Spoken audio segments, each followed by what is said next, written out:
Hari ini, mari kita pelajari firman Tuhan dengan judul, Apa katamu? Siapakah aku ini? Hari ini, banyak saudara-saudari datang dari Amerika Serikat dan Eropa. Judul khotbah hari ini adalah, Apa katamu? Siapakah aku ini? Biarkan saya memberi suatu pertanyaan kepada saudara-saudari. Ada seorang perempuan di Amerika Serikat. Ia ibu dari seorang anak bernama Ford Schiller. Dia beranak 3. Nama anak sulung One Schiller. Nama anak kedua Two Schiller. Jika begitu, saya mau bertanya, siapakah nama anak ketiga? Three Schiller.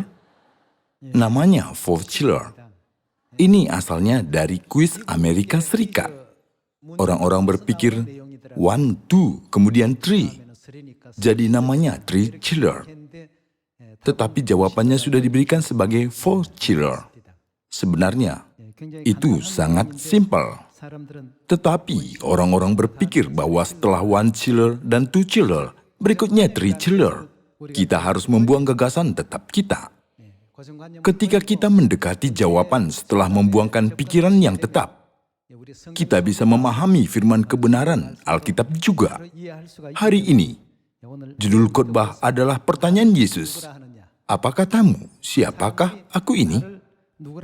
Kata orang, siapakah aku ini? Mungkin Yesus berpikir, sampai saat ini, mereka belajar. Jadi sekarang sudah tiba saatnya mereka bisa mengetahui jawabannya. Seperti ini, sekarang adalah waktu untuk kita harus menjawab dari pertanyaan, apa katamu, siapakah aku ini? Kita harus mencari jawabannya dari 66 buku di dalam Alkitab. Waktunya sudah tiba untuk mengetahui jawabannya. Karena tidak banyak waktu tersisa bagi kita. Kita harus belajar tentang pertanyaan. Apa katamu? Siapakah aku ini? Saudara-saudari, Tuhan sudah memberitahukan perjanjian lama di Gunung Sinai melalui Musa dan membiarkan umatnya mempelajari hukum perjanjian lama itu selama 1500 tahun sampai Yesus datang. Yesus datang ke bumi ini dan bertanya kepada orang Yahudi yang sudah belajar 1500 tahun lamanya. Siapakah aku? Ketika Yesus memberi pertanyaan itu, apakah orang Yahudi memberi jawaban yang benar? Tidak. Mereka sama sekali tidak bisa memberi jawaban yang benar. Demikian juga, Tuhan memberi pertanyaan yang sama itu kepada kita. Kenapa orang Yahudi tidak tahu jawaban yang benar? Karena mereka tidak mengetahui alasan Tuhan memberi hukum itu kepada mereka. Jika mereka tahu alasan Tuhan memberi hukum itu, mereka bisa tahu jawaban dari pertanyaan tersebut. Tetapi mereka tidak tahu alasan dan tujuan Tuhan memberi hukum itu. Mari kita lihat firman Galatia pasal 3 ayat 23. Sebelum iman itu datang, kita berada di bawah pengawalan hukum Taurat. Dan dikurung sampai iman itu telah dinyatakan. Jadi hukum Taurat adalah penuntun bagi kita sampai Kristus datang. Apakah peran hukum Taurat itu? Hukum itu menuntun kita kepada siapa? Peran hukum itu adalah penuntun bagi kita kepada Tuhan, Juru Selamat. Ketika Tuhan memberitahukan hukum perjanjian lama di Gunung Sinai, Tuhan membiarkan orang Israel belajar hukum itu selama 1500 tahun. Supaya mereka bisa mengenal Yesus, Tuhan yang datang ke bumi ini dengan tubuh manusia. Hukum itu menuntun kita kepada Tuhan itu. Tuhan telah mengajarkan umatnya bahwa mereka harus mengenalnya melalui hukum itu. Walaupun dia datang ke bumi ini dengan tubuh manusia, hukum itu tidak hanya berakhir sebagai hukum itu sendiri. Peran hukum itu adalah menuntun kita kepada Tuhan dan belajar pengajaran dari Tuhan itu sendiri. Jika begitu, apakah jenis hukum yang kita miliki? Ada hukum perjanjian lama dan hukum perjanjian baru. Hukum perjanjian lama yaitu hukum Taurat Musa adalah penuntun bagi kita kepada Kristus yang datang pertama kali. Jika begitu, hukum perjanjian baru yang sudah didirikan oleh Kristus yang datang pertama kali itu menuntun kita kepada siapa? Menurut kitab Ibrani pasal 9 ayat 27 sampai 28, berapa kali Kristus datang ke bumi ini? Tertulis bahwa dia akan datang sekali lagi, berarti untuk kedua kalinya. Jadi, pasti ada sesuatu hal yang harus kita ketahui. Ketika dia datang ke bumi ini sekali lagi dengan tubuh manusia, bukan? Tuhan sudah membiarkan orang Israel belajar perjanjian lama selama 1500 tahun, supaya mereka bisa mengenal Kristus yang datang pertama kali. Kedatangan Yesus yang pertama kali telah mendirikan perjanjian baru. Perjanjian baru itu adalah tanda bagi kita untuk mengenal Kristus yang datang untuk kedua kalinya. Itulah alasannya hukum perjanjian baru itu diadakan. Ada alasan dan tujuan keberadaan perjanjian lama, dan juga ada alasan tujuan keberadaan dari perjanjian baru. Jika orang tidak memahami perjanjian baru dengan benar, dapatkah mereka mengenal roh dan pengantin perempuan? Tidak. Selama 1500 tahun jangka waktu yang panjang, orang Yahudi sangat keras belajar hukum Taurat, dan mereka sudah mengetahuinya. Di antara mereka, ada orang-orang yang bergelar ahli Taurat. Mereka bertugas untuk menulis Alkitab dari halaman pertama sampai akhir. Pada waktu itu tidak ada mesin fotokopi, makanya mereka harus menulis Alkitab satu huruf dan satu huruf dengan tangan manusia. Dengan cara itu, mereka sudah membuat salinan Alkitab. Mereka sudah mengetahui hukum Taurat, tetapi mereka tidak mengerti tujuan hukum itu. Meskipun mereka mengetahui hukum Taurat itu sendiri, mereka tidak tahu apakah kehendak Tuhan yang terkandung di dalam hukum itu. Karena mereka tidak tahu tujuan akhir dari hukum itu, mereka berakhir hanya dengan mengetahui hukum Taurat itu sendiri.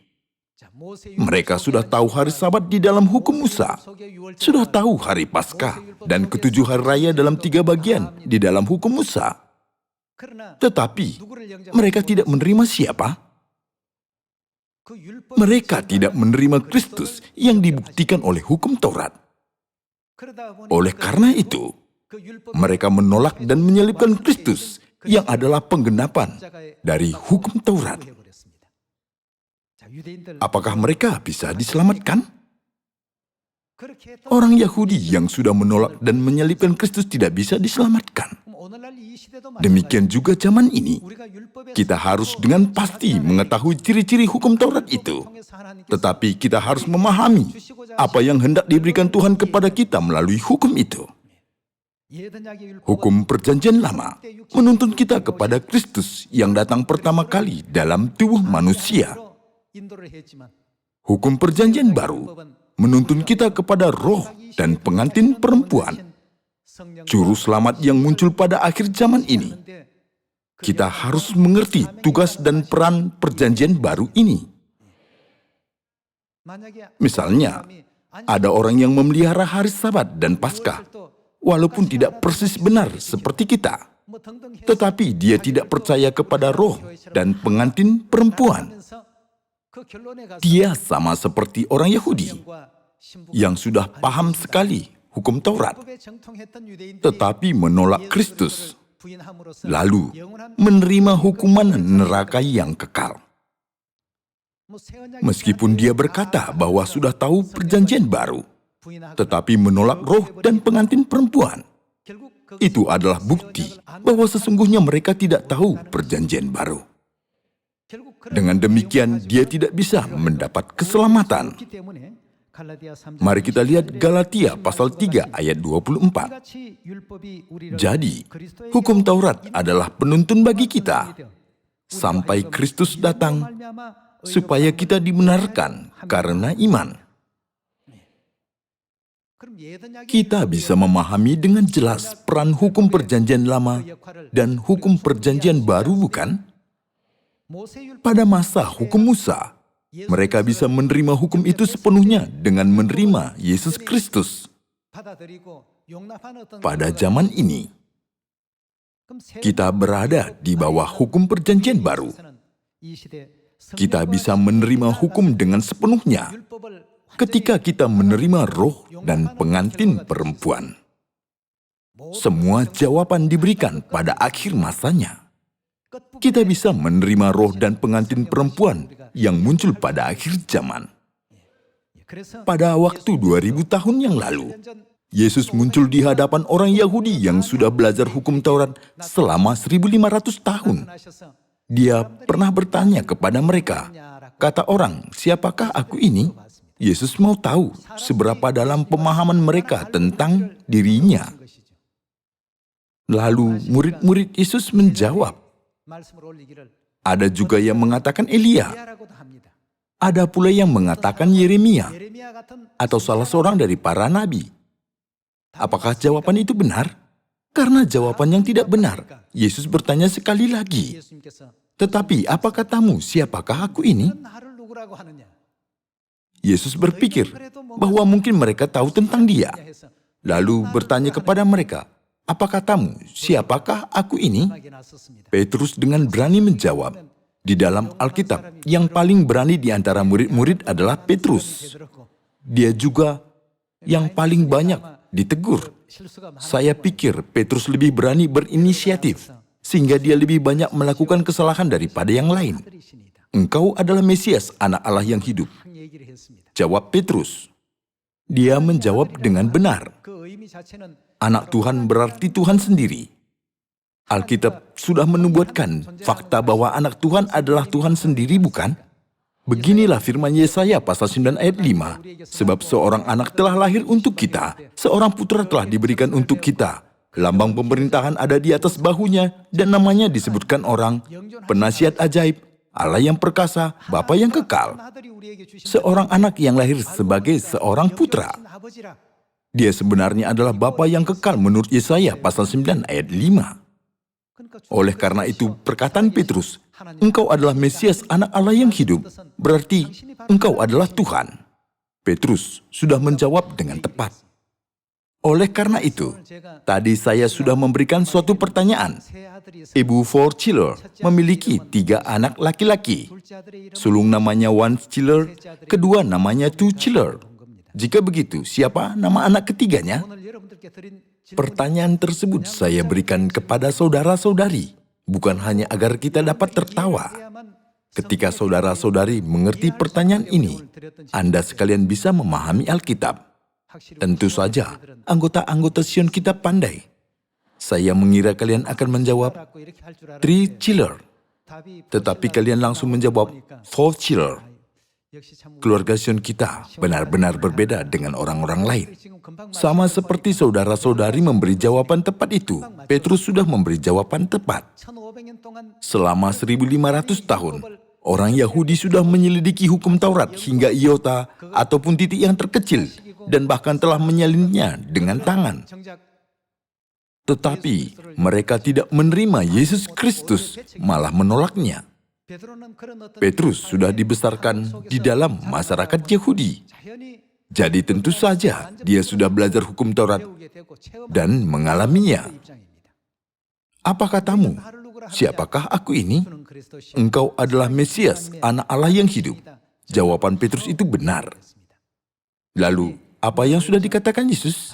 Berbahagialah engkau Simon bin Yunus, sebab bukan manusia yang menyatakan itu kepadamu, melainkan siapa? Bapakku yang di sorga. Tuhanlah yang telah memberikan hikmat untuk memahami dan menjawab pertanyaan itu dengan benar. Orang Yahudi yang sudah belajar hukum Taurat selama 1500 tahun tidak tahu peran hukum itu. Mereka hanya berpusat pada hukum itu sendiri. Mereka tidak mengetahui apa yang harus mereka terima dan pelajari melalui hukum itu. Namun Petrus mengenali Yesus Kristus dan bisa masuk ke dalam kerajaan surga. Orang Yahudi tidak menerima Kristus dan tidak mempercayainya, meskipun mereka sudah belajar hukum. Akhirnya, mereka semua menerima hukum neraka yang kekal. Mereka sudah berlomba-lomba untuk menyalibkan Yesus. Mereka sudah meludahi Yesus, mencemoohnya, dan menghinanya. Pada zaman ini, kita belajar hari Sabat, hari Paskah, dan firman-firman kebenaran. Banyak anggota berpusat pada pelajaran perjanjian baru. Itu bagus. Mempelajari Alkitab itu bagus. Tetapi kita perlu memperhatikan kesimpulan dalam mempelajari firman itu. Melalui belajar Alkitab, harus ada sesuatu yang kita terima, bukan hanya sekedar belajar Alkitab saja. Melalui belajar Alkitab, kita harus menerima Tuhan yang sudah menyatakan bahwa Dia akan datang sekali lagi untuk keselamatan kita. Mari kita lihat Matius pasal 16, ayat 13. Setelah Yesus tiba di daerah Kaisarea Filipi, Ia bertanya kepada murid-muridnya, kata orang, siapakah anak manusia itu? Jawab mereka, ada yang mengatakan Yohanes Pembaptis, ada juga yang mengatakan Elia, dan ada pula yang mengatakan Yeremia atau salah seorang dari para nabi. Jawaban itu tidak benar. Lalu Yesus bertanya kepada mereka, tetapi apa katamu? Siapakah aku ini? Mereka seharusnya mengetahui jawaban yang benar, karena mereka hidup di dalam hukum Taurat yang telah mereka pelajari selama 1.500 tahun. Ayat 16. Maka jawab Simon Petrus, engkau adalah Mesias, anak Allah yang hidup. Kata Yesus kepadanya, berbahagialah engkau Simon bin Yunus, sebab bukan manusia yang menyatakan itu kepadamu, melainkan Bapa-Ku yang di sorga. Dan aku pun berkata kepadamu, engkau adalah Petrus, dan di atas batu karang ini, aku akan mendirikan jemaatku, dan alam maut tidak akan menguasainya. Gereja yang menyadari Tuhan dengan benar dan menerimanya, pasti tidak akan runtuh walaupun setan menghujat gereja itu. Setelah Petrus menyadari Kristus dengan benar, Tuhan berfirman kepadanya, aku akan mendirikan gerejaku di atas batu karang ini. Tempat di mana Tuhan ingin mendirikan gerejanya adalah tempat yang sedemikian. Tidaklah penting apakah itu wilayah A, wilayah B, atau wilayah C. Jika orang-orang menyadari Tuhan dengan benar dan mempercayainya, Tuhan akan mengizinkan mereka menjadi gerejanya. Di ayat 18. Dan aku pun berkata kepadamu, engkau adalah Petrus dan di atas batu karang ini, aku akan mendirikan jemaatku dan alam maut tidak akan menguasainya. Untuk menjadi gereja yang tidak akan dikuasai bahkan oleh alam maut, kita harus menjadi gereja yang teguh percaya terhadap Kristus yang telah kita kenal melalui hukum. Gereja itu bisa menanggung tugas untuk menyatakan terang kebenaran di Samaria dan sampai ke ujung bumi. Tuhan sudah memberi hadiah yang besar kepada Petrus yang sudah memberi jawaban yang tepat. Terus kita baca ayat 19. Kepadamu akan kuberikan kunci kerajaan surga. Apa yang kau ikat di dunia ini akan terikat di surga. Dan apa yang kau lepaskan di dunia ini akan terlepas di surga. Lalu Yesus melarang murid-muridnya supaya jangan memberitahukan kepada siapapun bahwa Ia Mesias. Menurut Kolose pasal 2 ayat 2, siapakah rahasia Tuhan? Jika suatu rahasia diketahui semua orang, maka itu bukan rahasia lagi. Maksud firman Yesus adalah, memang kamu sudah tahu, tetapi aku mau coba bertanya kepada orang yang sudah belajar hukum selama 1.500 tahun. Yesus menguji semua orang Yahudi. Terkadang dia terlihat lemah, hina, dan tidak mempunyai kekuasaan apapun. Semua orang Yahudi gagal mengenali Mesias, yaitu Kristus. Mereka tidak mau mengakui Dia sebagai Tuhan yang sudah menciptakan langit dan bumi dan segala isinya. Yesus menguji mereka semua. Dia pergi ke semua kota dan desa untuk menguji mereka. untuk melihat hasil dari mempelajari Alkitab selama 1.500 tahun. Tuhan sudah berfirman bahwa hukum Taurat adalah penuntun bagi kita sampai Kristus datang. Sekarang sudah berlalu 2000 tahun semenjak Tuhan memberitahukan hukum perjanjian baru untuk mencari umatnya pada hari-hari terakhir, bukan? Memang ada masa kegelapan selama jangka waktu yang begitu panjang. Tetapi sudah 2000 tahun berlalu sejak waktu perjanjian baru itu diberitahukan. Selama waktu yang begitu panjang ini, Tuhan mengajarkan perjanjian baru kepada umatnya. Dan dia mencari orang yang mengetahui jawaban yang benar atas pertanyaan, hukum perjanjian baru menuntun kepada siapa? Ada orang yang berkata, aku suka kebenaran dari gereja Tuhan, seperti hari Sabat dan hari Paskah. Tetapi saya tidak bisa menerima ajaran tentang Bapa dan Ibu. Orang itu hanya memikirkan hukum itu sendiri. Saudara-saudari, apakah kita mencari Tuhan untuk percaya kepada hukum? Kita percaya kepada siapa? Tuhan, bukan hukum itu sendiri. Karena kita percaya kepada Tuhan, kita memelihara hari Sabat. Alasannya adalah karena Tuhan menyuruh kita memelihara hari Sabat. Karena kita percaya kepada Tuhan, kita merayakan Paskah.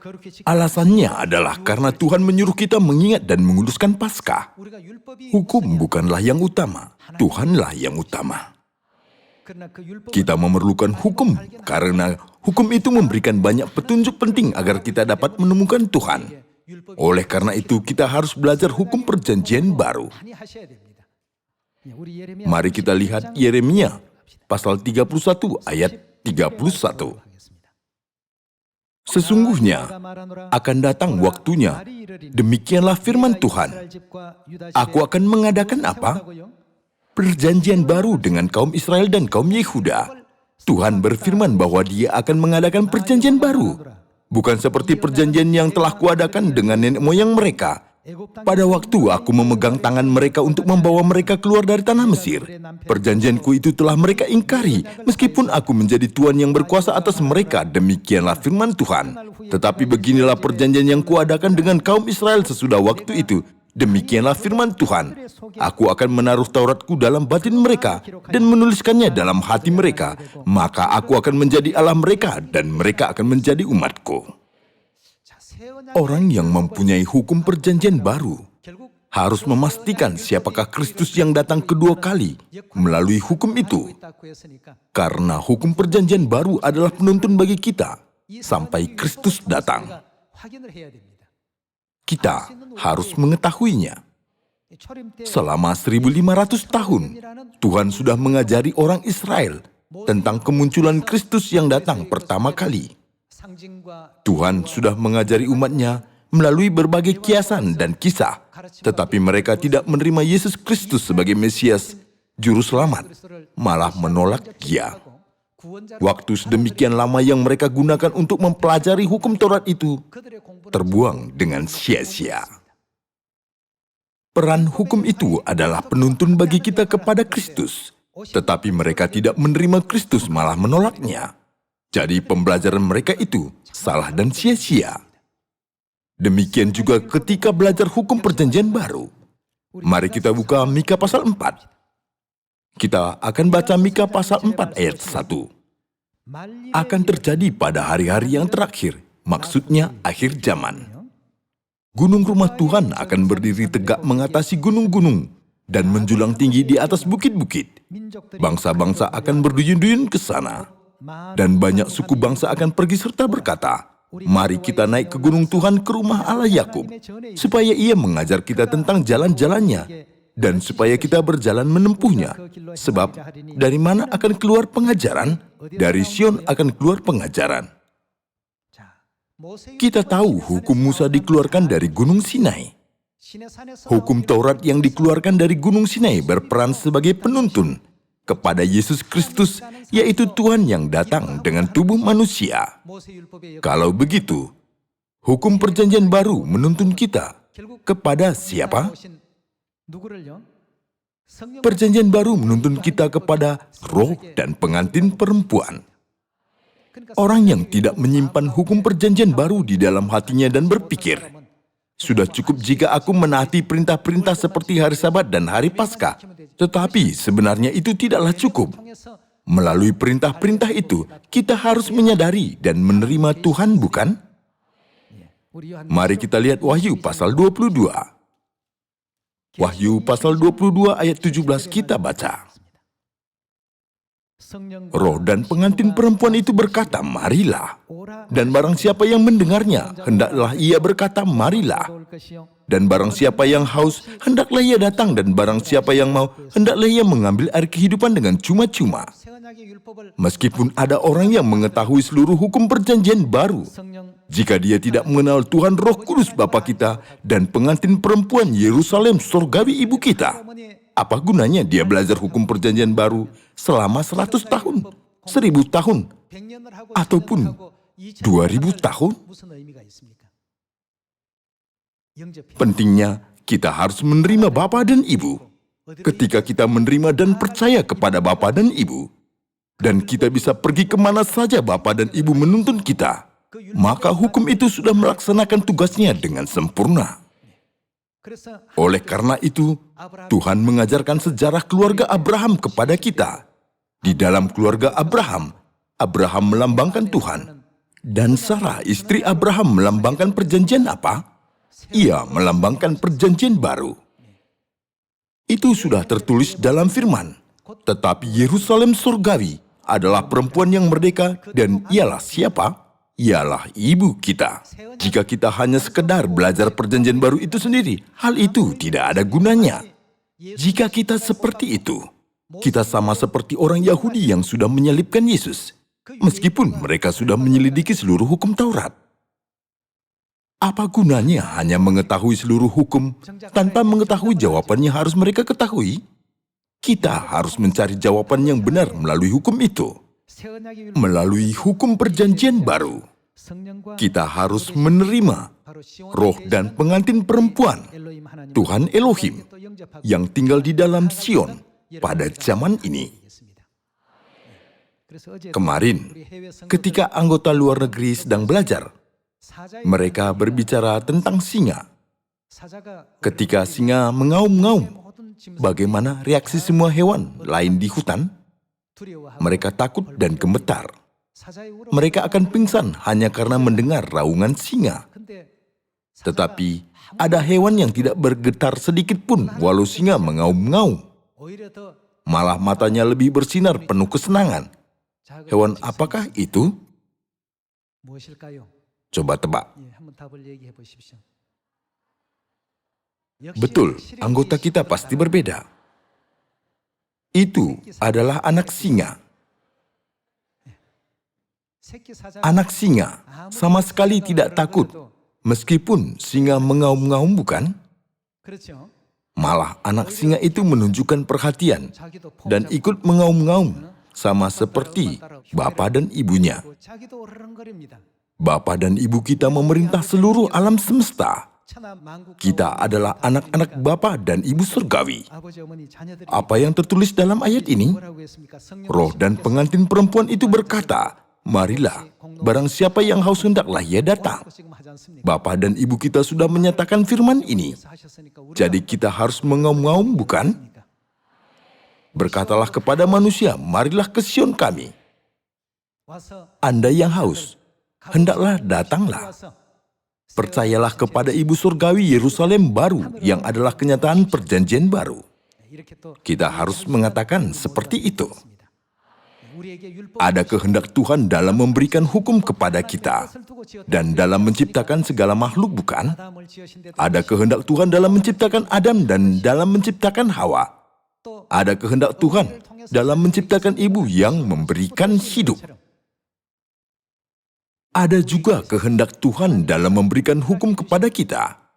Peran dari hukum perjanjian lama adalah penuntun bagi kita sampai kepada kedatangan Kristus yang pertama kali. Dan peran dari hukum perjanjian baru adalah penuntun bagi kita sampai kepada kedatangan roh dan pengantin perempuan. Saya dan semua saudara-saudari sedang hidup di bawah hukum perjanjian baru. Hukum perjanjian baru memang sangat penting, karena Tuhan sudah berfirman bahwa hukum itu penting. Akan tetapi supaya kita bisa masuk ke dalam kerajaan sorga, kita harus menerima dan percaya kepada Roh dan pengantin perempuan melalui hukum perjanjian baru, sama seperti Petrus yang menyadari peran hukum itu. Dengan harapan ini, saya menutup khotbah. Terima kasih.